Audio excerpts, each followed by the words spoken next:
మాజీ మహిళా మంత్రి విడతల రజనీ గారి మీద ఈరోజు చిలకలూరిపేట సిఐ గారు ప్రవర్తిస్తున్న తీరు చూస్తే చాలా బాధేస్తుంది. ఆయన గారు పోలీస్ అధికారా లేకపోతే కూటమి ప్రభుత్వానికి వంత పలుకుతున్నట్టే రాజకీయ నాయకుడా అన్నది ఒకసారి ఆయన ఆలోచన చేసుకోవాలి. ఎందుకంటే పోలీసులకి పేషెన్సే ఉండాలి, ఓపిక ఉండాలి.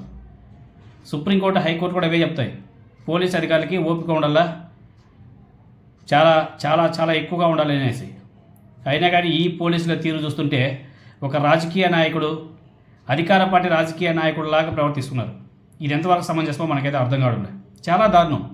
ఒక మహిళ అన్న ఇది కూడా లేకుండా ఆ విధంగా పట్టుకోవడం ఏందో, లాగడం ఏందో, కార్లోకి అసలు దూసుకెళ్తున్నాడు. ఆ వీడియో ఫుటేజ్లన్నీ కూడా సోషల్ మీడియాలో బాగా వైరల్ అవుతున్నాయి. పోలీస్ అధికారులుగా ఉండి ఇలాంటి పనులు ఏంటంటే సోమే. రజనీ గారి మీద పోలీసుల దౌర్జన్యం చూస్తుంటే చాలా బాధేస్తుంది.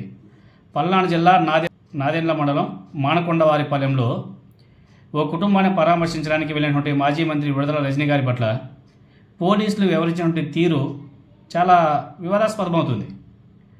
మాజీ మంత్రి పట్ల సిఐ గారి దురుసు ప్రవర్తన, ఇప్పుడు ఆ వీడియో కూడా మీరు చూడండి ఒకసారి.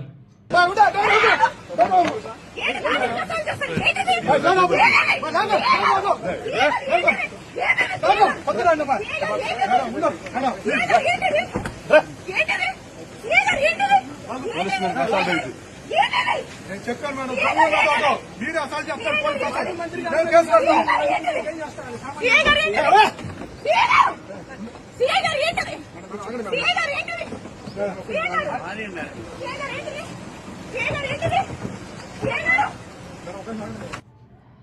ఆమె ఏదో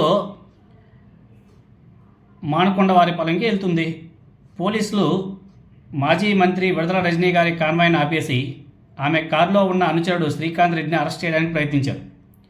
ఈ క్రమంలో ఏ కేసులో అరెస్ట్ చేస్తున్నారో చెప్పాలని చెప్పేసి విడతల రజనీ గారు పోలీసుని ప్రశ్నించింది. అది తప్ప.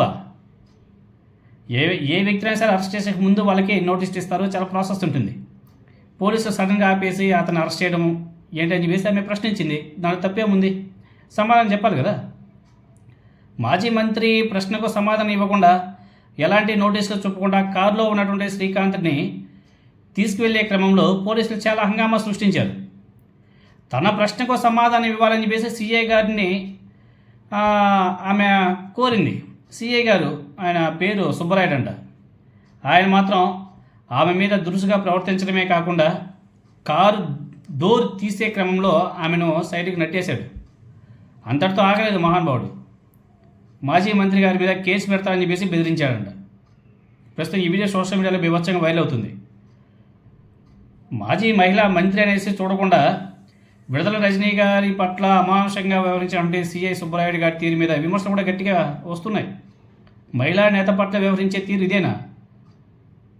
పాకిస్తాన్తో యుద్ధం చేసుకుంటుంటే భారత సైన్యానికి దేశమంతా మద్దతుగా నిలుస్తుంటే ఆంధ్రప్రదేశ్లో మాత్రం అరెస్ట్ల పర్వం కొనసాగుతూనే ఉంది. ఇది ఎంతవరకు సమంజసం?